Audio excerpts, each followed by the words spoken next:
Mancini, boa noite. Primeira pergunta do Roman, da Rádio Tatiaia.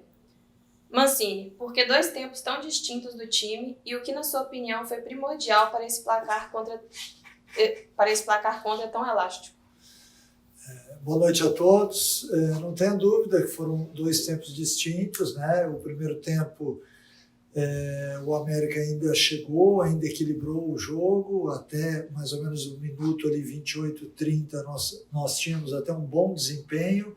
Aí a equipe foi perdendo a concentração e caindo em alguns setores, em alguns detalhes que são importantes no jogo. Acabou tomando o gol no final do primeiro tempo, então virou já com 1-0 para Fortaleza, e além de enfrentar uma equipe que vem muito bem no campeonato, que tem uma força muito grande na hora que joga aqui dentro, a equipe não conseguiu reeditar o primeiro tempo e acabou jogando abaixo do esperado, e isso acabou sendo determinante para o jogo, né? Porque nós acabamos tomando gols em lances individuais, mas por um comportamento coletivo abaixo do que normalmente a gente está acostumado a ver do América.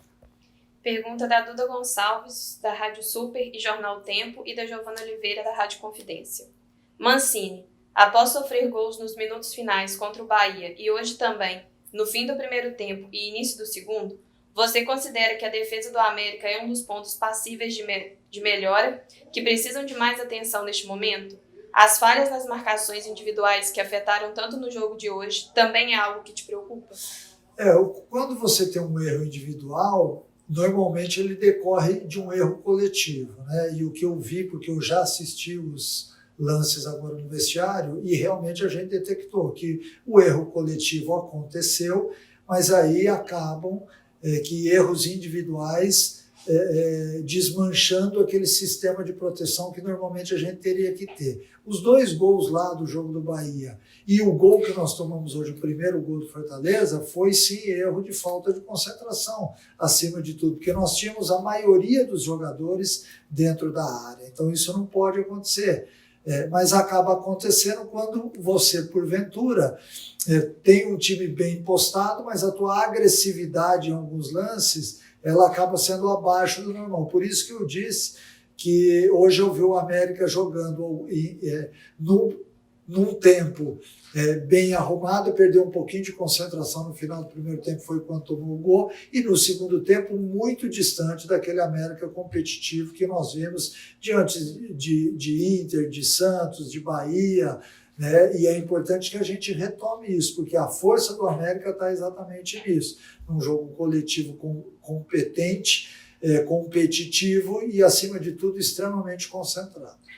Pergunta do Lucas Bretas, do Super Esportes.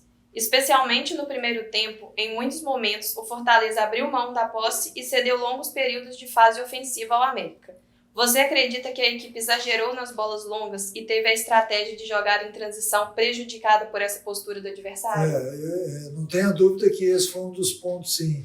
O América teve várias saídas de contra-ataque, onde ele quis implementar uma velocidade que não cabia no jogo, até pelo estado do gramado, o campo por baixo com muito barro, então isso dificultava a velocidade, a bola quicava demais. Então, neste momento, a gente tinha que subir com o jogo apoiado, né? Essa é a maturidade de uma equipe que está acostumada a jogar junto e que hoje a gente não teve. Existem jogos e jogos. O jogo de hoje pedia um comportamento um pouco diferente. Não adiantava para a gente jogar com muita velocidade, porque você acabava descompactando a equipe contra um time que tinha dois alas. Então nós tínhamos que compactar a equipe para poder marcar bem. E quando a gente saía muito rápido para o contra-ataque, a gente não conseguia voltar na mesma velocidade, e isso acabou, de certa forma, pesando também no desempenho após o minuto 25, 28 do primeiro tempo. Pergunta do Lucas Barbosa, jornalista do Sport News Mundo. O América foi derrotado por um placar elástico e no sábado enfrenta o rival Atlético. Analisando a má atuação de hoje, você pode promover mudanças de peças no time para sábado? Então, difícil a gente falar isso neste momento agora. Eu tenho que parar, analisar o time do Atlético também, analisar aquilo que nós fizemos de errado hoje, tentar corrigir até sábado. O nosso elenco não é um elenco tão grande assim. onde a gente pode, porventura, abrir mão de uma peça ou de outra, ainda mais num jogo decisivo como esse diante do Atlético. Então é ter calma agora, entender, óbvio, aquilo que nós vimos hoje no jogo, corrigir mais rapidamente os erros, porque nós não podemos ter um tempo distinto do outro e um jogo tão distinto do outro também, né? Nós vimos uma partida muito bem feita diante do Santos e nós temos que recuperar a autoestima desse grupo, porque sábado nós temos um clássico e passa a ser um jogo muito importante em função de tudo aquilo que está acontecendo. Para encerrar, a pergunta da Laura Rezende, do Globo Esporte. Boa noite, Mancini. Saindo um pouco do jogo de hoje, já pensando no Atlético. Você vai rever seu colega Cuca. Vocês trabalharam juntos no São Paulo em 2019. Gostaria de saber o que você espera desse reencontro e se você acha que, pelo fato de vocês se conhecerem bastante, o duelo tático será mais difícil.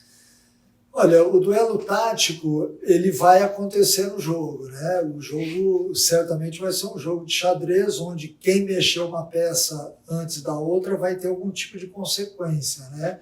O Cuca, ele é um excelente estrategista, né? Eu o acompanhei no São Paulo e eu espero realmente um time forte no sábado, um jogo muito competitivo de ambas as partes, né? São dois times que têm muita força de transição, então por isso a gente tem que estudar bem o adversário, montar uma boa estratégia, mas com certeza vai ser um grande jogo.